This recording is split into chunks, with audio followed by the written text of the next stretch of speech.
जय मसीदी साਰਿਆਂ ਨੂੰ उम्मीद है आप सब ओके हैं। Pastor Johnny Fernandes. मैं कुछ खास लेके आ रहा हूँ आज। दो इतिहास चैप्टर 25 और आयतें वर्सेस 5 से लेके 10 तक। ये तो छोटी सी एक कहानी है, जो स्टोरी है मुझे बहुत टच किया। इस कहानी या ये हालत जो हम पढ़ते हैं इस बाइबल के इस भाग में बहुत ज़बरदस्त है।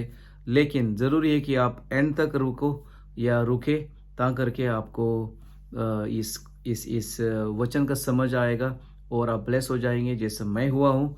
और ये बहुत खास खास आज के ज़माने में हमें ये वचन की बहुत ज़रूरत है या लोड है। ये इन जीसस नेम, यीशु के नाम में या यीशु के नाम विच। तो दो इतिहास 25 चैप्टर 5 आयत से लेके 10 तक पढ़ेंगे। अमाजिया ने यहूदा के लोगों को इकट्ठा किया। उसने उनके परिवारों का वर्ग बनाया और उन वर्गों के अधिकारी सेनाध्यक्ष और नायक नियुक्त किए। वे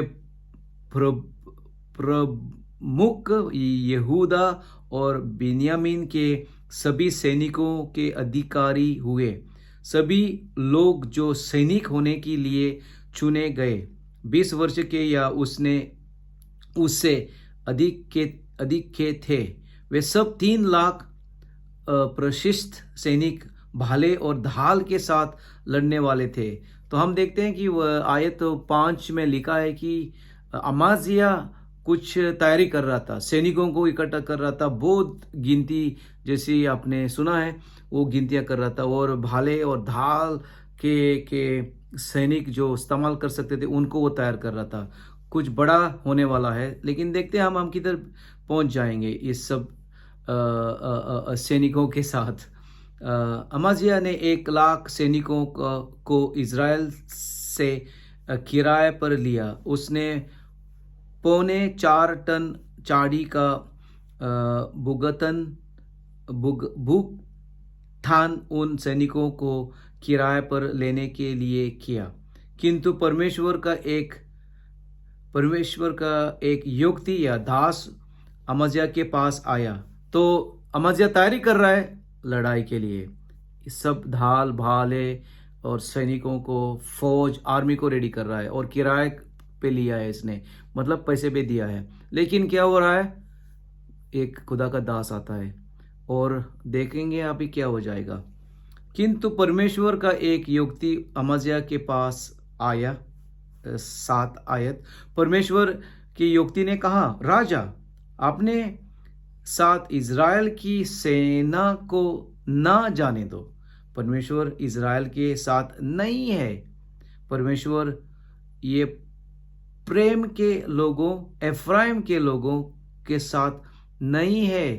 तो खुदा की अनुग्रह से खुदा का दास आया। ऑफ कोर्स ज़रूरी है कि आज के ज़माने में खुदा के दासों का भी बहुत होशियारी से परख करने की लोड़ होती है, ज़रूरत होती है, क्योंकि बहुत फॉल्स प्रॉफिट्स है, बहुत फॉल्स खुदा के दास प्रोफेसी करते हैं या आके बताएंगे ये करो वो करो। तो हमें भी ये जिम्मेवारी बनती है हमारी। और मेरा यूट्यूब चैनल पे एक प्रोफेसीज मैनेजमेंट का एक टॉपिक भी है, आप देख सकते हैं। प्रोफेसीज मैनेजमेंट 4-5 साल हो गए वो किया था मैंने। तो ये खुदा का दास था, ये सही दास था। आके उसने कहा कि खुदा आपके साथ नहीं है। जो आपने ये जो फौज इकट्ठा की, ये सैनिकों को जो इकट्ठा किया, खुदा आपके साथ नहीं जाएगा लड़ाई करने को। क्योंकि अमज्या ने क्या गलत किया था, उसने खुदा से बिल्कुल खुदा की मर्जी नहीं पूछी थी। खुदा से उसने कंसल्ट ही नहीं किया था कि खुदा आपकी मर्जी इस लड़ाई में क्या है, हम जा सकते हैं या नहीं जा सकते हैं। तो ये खुद ही ने डिसाइड किया था कि वो इकट्ठा करेगा इस फौज को और फिर वो आर्मी बना के वो रेडी था हमला करने को उसके दुश्मन के खिलाफ। लेकिन थैंक गॉड, खुदा का धन्यवाद, खुदा का शुक्रिया कि अमज्या को ये दास ने आके ये विनती की, मत जाओ। और ये इसकी भलाई के लिए था, क्योंकि इधर लिखा भी है, संभव वे तुम अपने को शक्तिशाली बनाओ और युद्ध की तैयारी करो, किंतु परमेश्वर तुम्हें जितना जीता या हरा सकता है। तो खुदा हमें जीत दे सकता है और खुदा हमें हरा सकता है। सब खुदा के पास है। लेकिन एक बात बहुत ज़रूरी है, जब खुदा हमें बोलेगा कि जाओ और लड़ाई करो, तो फिर वो हमें बिल्कुल जीत देगा। हम कामयाब होंगे, हम जीत पाएंगे। लेकिन जब हम खुदा का आज्ञा से नहीं करेंगे तो फिर हमारा क्या हो जाएगा? नुकसान हो जाएगा, बर्बादी हो जाएगी, लोगों की मौत हो जाएंगी, आत्मिक तौर पे नुकसान हो जाएगा। तो 9 में देखते हैं अमाजिया ने परमेश्वर हाँ नहीं यस अमाजिया ने परमेश्वर के युक्ति से कहा, किंतु हमारे धान का क्या होगा जो मैंने पहले ही इज़राइल की सेना को दे दिया है। तो अभी बहुत टेंशन हो रहा है अमाजिया को, क्योंकि इसने पैसे भी दिए थे ये किराए पे लेने को, ये फौज या ये आर्मी या जो भी। और वो अभी सोच रहा है कि खुदा बोल रहा है मत जाओ, तो हमारा पैसे का क्या होगा? बहुत टाइम हमें एक एक हालात में पा देते हैं, या हम खुद ही ऑर्गेनाइज करते हैं। हो सकता है वीज़ा के लिए या कोई और कुछ चीज़ के लिए पैसे देते हैं हम, लेकिन खुदा से हमने पूछा भी नहीं दे सकते हम या नहीं। तो खुदा ने वो अभी बहुत बड़ा सवाल खड़ा, क्या करूं मैं? पैसे तो दिए हैं, आप बोल रहे अभी मत जाओ, तो क्या करें हम? कंफ्यूजन। लेकिन खुदा का दास ने देखो क्या कहा, वर्स 9 ही में है हम। अमज्याह ने परमेश्वर की युक्ति से कहा, किंतु हमारे दान का क्या होगा जो मैंने पहले ही इज़राइल की सेना को दे दिया है। परमेश्वर की युक्ति ने उत्तर दिया, यहोवा के पास बहुत अधिक है, वहां उससे भी अधिक तुमको दे सकता है। हालेलुया। खुदा के पास सब है, और जो भी हमारी ज़रूरत होगी वो खुदा सिर्फ हमें हमारी ज़रूरत लोड़ा पूरी करने को ही नहीं देगा, लेकिन खुदा हमें बहुत बहुत बहुत बहुत बहुत और भरपूरी से देगा। हालेलुया। जो भी नुकसान हुआ है आपका वो वापस करेगा, और जो भी आपने अभी घुमाया है या दिया है, और अगर खुदा बोल रहा है मत करो, मत जाओ, मत ये करो, तो खुदा का सुनने की लोड़ है, ता करके खुदा आपको ब्लेस करेगा। हालेलुया। इसलिए अमाजिया ने इज़राइल के सेना को वापस घर यफ्राइम को भेज दिया। वे लोग राजा और यहूदा के लोगों के विरुद्ध लगता है विरुद्ध, मेरी हिंदी उतनी अच्छी नहीं, लेकिन मैं कोशिश कर रहा हूँ, स्कूल में सीखा था इसलिए पढ़ने को आता है, 90% पढ़ता हूँ, फिर भी लगता है आप लोगों को समझ आ रही है। तो यहूदे के लोगों को के विरुद्ध बहुत क्रोधित हुए।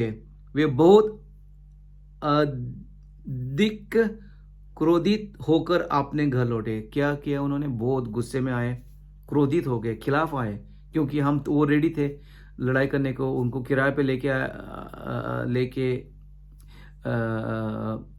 आया था अमाजिया राजा, लेकिन अभी उनको गुस्सा आया कि एक्शन में नहीं आ सकते, वो वापस जाना पड़ा। लगता है उनमें ज़्यादा जोश था लड़ाई करने को। तो जब हम खुदा का वचन का पालना करेंगे, खुदा का दास का सुनेंगे, जो सही दास होता है, तो कोई भी हमारे पे खिलाफ हो जाए या गुस्सा करे या कुछ भी करे, खुदा वो संभालेगा।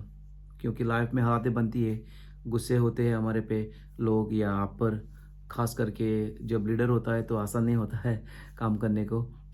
लेकिन खुदा का होली स्पिरिट हेल्प करता है हमें सबको संभालने को, और वही एक एक को एहसास दिलाएगा कि जब खुदा से कुछ आता है जो करते हैं हम, वो फिर खुदा उसका साथी बनेगा और खुदा शांति लेके आएगा। सो ये दुआ है मेरी आज आपके लिए कि जो भी आप कर रहा है, अगर खुदा उसमें मौजूद नहीं है तो छोड़ दो, भाग जाओ उधर से। अगर पैसे या कुछ भी ऑलरेडी दिया है आपने और आपको अपने रुकावट पाई है, तो फिर आज खुदा बोल रहा है डरो मत, चिंता मत करो, मैं भरपूरी से भरा हूँ, मैं देने वाला हूँ, मैं बहुत कुछ देने वाला हूँ। तो ट्रस्ट करो, विश्वास करो, ता करके खुदा एक दिन ये जो बोल रहा है वो करेगा आपके लाइफ में। एक ही दिन नहीं, बहुत दिनों के लिए ये आपका हिस्सा बन जाएगा। यीशु के नाम में God bless you in Jesus name. Subscribe नहीं किया है तो चैनल मेरा सब्सक्राइब करो और एंजॉय करो। चर्च प्लांटिंग का पैकेज आ रही है फ्री, 90% रेडी हुआ है, अभी 20% काम बाकी है, सो रिलीज़ करूँगा। सब प्लेलिस्ट बना रहा हूँ, so enjoy the channel. God bless you. Pastor Johnny Fernandes.